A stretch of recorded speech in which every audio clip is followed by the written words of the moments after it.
Kung hindi nyo pa alam na kinakain ang jellyfish o dikya sa Tagalog ay ipapakita ko sa inyo kung paano namin yan ginagawa dito sa Akla. So para hindi siya malusaw, kailangan mo talaga siyang lagyan ng dinikdik na balat ng puno ng bakahaw. Kasi yun yung parang magpapatigas at magbibigay ng mapulang kulay sa ating buro. Ang sabi pa nga nila ay kailangan daw na nakababad sa bakahaw yung jellyfish ng 2 araw bago mo magawang kilawin. Etong mga balat ng puno ng bakahaw, didikdikin ko pa yan gamit yung almires, pipinuhin bago mo ilalagay dun sa mga jellyfish. Kapag ganito na yung itsura niyan, pino na ay pwede na yan ilagay sa mga buro. Etong bakaw yung magtatanggal ng katingan, magbibigay ng magandang kulay at magpapabuo sa ating buro. Dahil katulad ng sabi ko kanina na kapag hindi agad to nalagyan ng bakaw ay malulusaw itong mga dikya.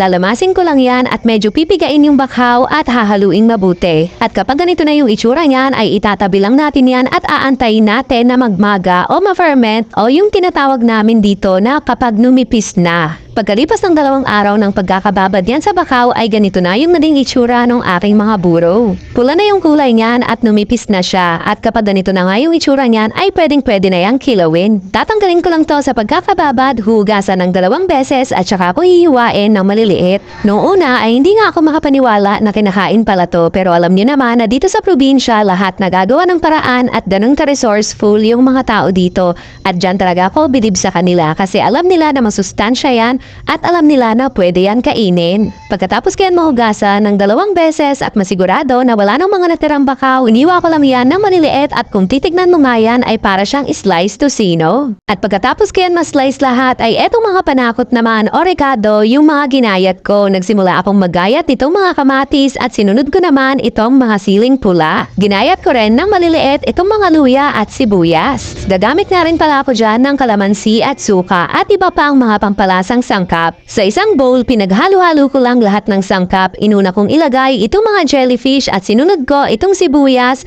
luya, kamatis at sili. Sa pampaasim naman, naglagay lang ako ng kalamansi juice at sukang tuba. Sa paglalagay naman ng mga yan ay tinansya ko lang. At sa mga pampalasang sangkap, naglagay lang ako ng konting vetchin, konting asukal, pambalanse ng lasa at nor liquid seasoning. Isang maliit na sachet yung ginamit ko at saktong-sakto lang to dito sa dami ng buro na ginawa ko. Hinalo ko lang yan, tinikman at saka naman ako nagdagdag ng asin at paminta. Haluin ko lang yan ulit at pagkatapos ay ayan na, gawa na ang ating kilawing buro o kilawing jellyfish. May gata na buro at ito yung plain.